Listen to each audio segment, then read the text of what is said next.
চলুন আজ একটু লং ড্রাইভ থেকে ঘুরে আসি। সন্ধে হলে মন চায় একটু বাইরে বেরো করে আসি।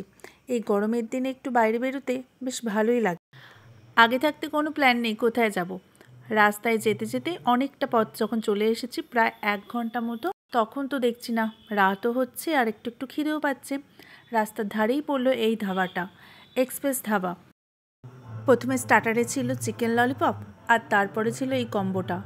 সত্যি কথা বলতে কি 6 পিস ললিপপ খেয়ে পেটে আর 1 ফোঁটাও আমার জায়গা ছিল না।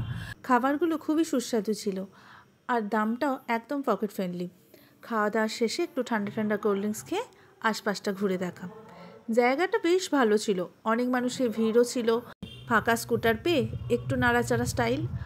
আরে আমার ছানাটাও দেখছি শুরু হয়ে গেছে, ওরে ছাড়, কান ধরে টানাটানি করছে। অনেক দেরি হয়ে গেল, প্রায় 1.5 ঘন্টা ছিলাম এখানে। এখন বাজে রাত 9টা, যেতে যেতে প্রায় 10টা বেজে যাবে। এবার তো বেরোতেই হবে। আজকের মতো এখানেই টাটা।